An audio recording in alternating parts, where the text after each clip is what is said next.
Update સામે આવી રહી છે। સુરતમાં મેઘરાજાનું ફરી આગમન। હવામાન વિભાગની આગાહી બાદ વરસાદની શરૂઆત થઈ ચૂકી છે। શહેરના અનેક વિસ્તારોમાં વહેલી સવારથી વરસાદ। દક્ષિણ ગુજરાતમાં વરસાદનું જોર પણ વધ્યું છે। જો કે ટ્રફ પસાર થવાના કારણે હજુ પણ વરસાદી માહોલ યથાવત રહેશે। દક્ષિણ ગુજરાતમાં હવામાન વિભાગે આગાહી કરી છે। વહેલી સવારથી મેઘરાજાએ રી એન્ટ્રી પણ કરી લીધી છે। આગમન પણ થઈ ચૂક્યું છે। તો ધીમે ધારે વરસાદની શરૂઆત થઈ ચૂકી છે। સુરત ખાતેના દ્રશ્યો છે। ભારે વરસાદને પગલે સમગ્ર ગુજરાતમાં ક્યાંક રેડ એલર્ટ તો ક્યાંક યલો એલર્ટ જાહેર કરવામાં આવ્યું છે। હાલ સુરત શહેરમાં જ્યારે વહેલી સવારથી જ ઝરમર વરસાદ હતો, ત્યારબાદ અત્યારે ભારે વરસાદ જોવા મળી રહ્યો છે।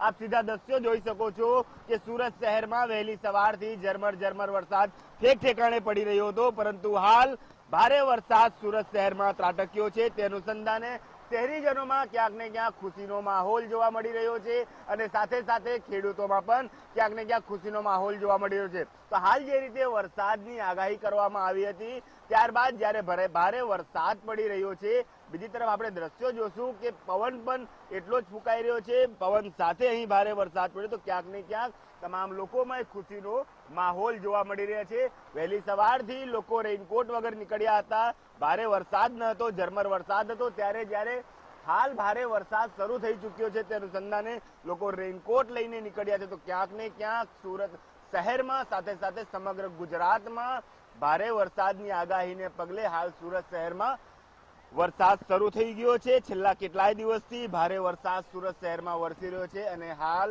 આ વરસાદને પગલે તમામ લોકોમાં એક ખુશીનો માહોલ જોવા મળી રહ્યો છે। કેમેરામેન વિરલ વ્યાસ સાથે હું અમિત રાજપૂત, ગુજરાત ફર્સ્ટ।